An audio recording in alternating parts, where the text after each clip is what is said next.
L'équipe U20 qui est du côté donc en ce moment en pleine préparation pour sa Coupe d'Afrique des Nations de football qui se déroulera donc ici en Côte d'Ivoire. Eh bien, les 20 et 23 mars à Yamoussoukro, cette équipe dirigée par Younes Zerdouk livrera 2 matchs amicaux contre le Libéria. Pascal Koné nous en dit plus.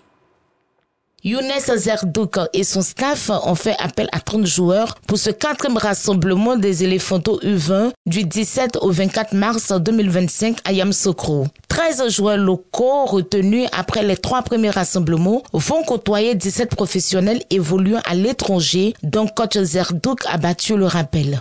Après la double confrontation face au Nigeria, les préparations s'accélèrent. Cette fois-ci, les Éléphantos U20 seront du côté du stade Charles Konan-Banny de Yamoussoukro, leur ville hôte pour la CAN U20, en vue d'une confrontation face au Libéria les 20 et 23 mars.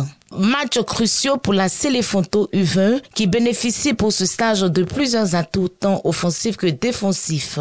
Le nouveau patron de la sélection U20 veut profiter de la prochaine trêve internationale pour voir en situation de jeu quelques joueurs évoluant à l'étranger et surtout leur permettre de se frotter aux locaux. Au nombre des Éléphantos U20 convoqués venus de l'étranger, on note la présence du jeune portier de l'Olympique lyonnais, Ivan Konan, du défenseur de l'AS Monaco, Vali Konaté, du milieu de terrain Malik Yakoulié, du club autrichien du SK Sturm, sans oublier les attaquants Wotro Patrick du RFC Seringue Belgique et Aristide Zossou de l'AG Auxerre, pour ne citer que cela.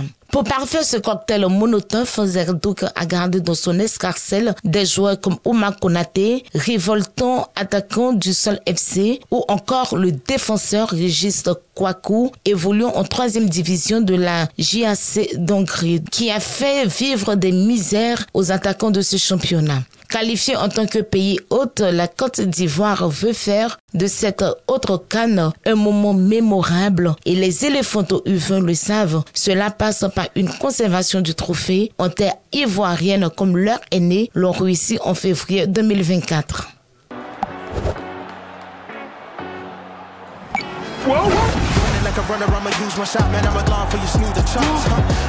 Flow hard, I'm not used to flopping, boy, I'm hot, need a fuse to pop. Sleeping on me, better use a cot, I run along to the snooze to stop.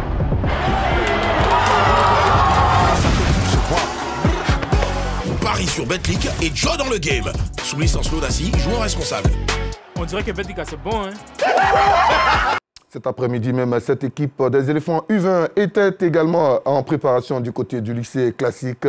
Image rapportée par Moyabi Diabaté. Alors, Roméo Koulibaly, quand on va donc dans cette liste de Younes Zerdouk, on a 17 professionnels, mais seulement, je crois, 13 ont répondu présent, dont un certain Wotro Patrick, Bandama Junior, et on attend toujours le fameux Malik Yakoulié. Oui, Malik Yakoulié qui fait effectivement beaucoup parler hein, sur la toile et dans les médias spécialisés parce qu'il a été officiellement, selon le sélectionneur malien, contacté pour être du regroupement des Aigles du Mali. Il n'a pas donné suite. Là, il est dans la liste des U20 de Côte d'Ivoire. On attend véritablement sa présence pour mettre fin à cet imbroglio. Mais on est très heureux de revoir sur les bords de la lagune ébriée des garçons comme Wotro Patrick qui auront fait le beau jour du championnat de Côte d'Ivoire. Bandama Junior qui est parti il n'y a pas si longtemps de son club formateur, le Racing Club d'Abidjan. Les Irouane en défense. Mais on a su garder également des joueurs locaux qui font leurs preuves. Donc c'est ce mix-là, pour moi, qui sera peut-être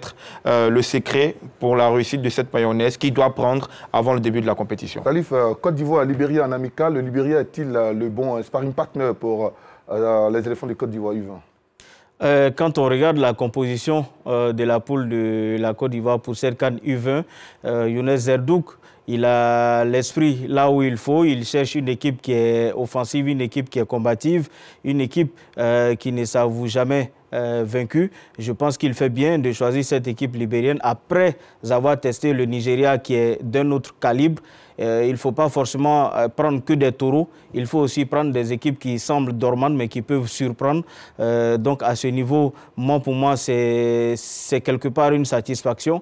Et puis, ma deuxième satisfaction dans ce groupe que je vois et qui me réjouit, parce que j'en parle, ça fait 2 semaines pratiquement, c'est que même les internationaux qui ont été appelés sont des fruits du championnat national pour la plupart. C'est pour moi une grosse fierté parce que quelque part, ces jeunes qui ont participé au championnat il y a 2, 3, 4, 5 ans peuvent revenir en sélection, faire leurs armes et puis pourquoi pas se retrouver au niveau des seniors. Donc aujourd'hui, quand on a un autre Patrick qui est dans cette sélection U20, qui a souvent côtoyé ces jeunes dont on parle qui sont encore dans ce championnat, pour moi c'est une fierté parce que quelque part ils se connaissent, ils se sont déjà côtoyés, ils se sont déjà vus, ils savent plus ou moins quelle est la tactique, la stratégie de l'autre. Maintenant, reste à Younes Zerdouk de pouvoir composer toute cette mayonnaise pour qu'elle puisse prendre.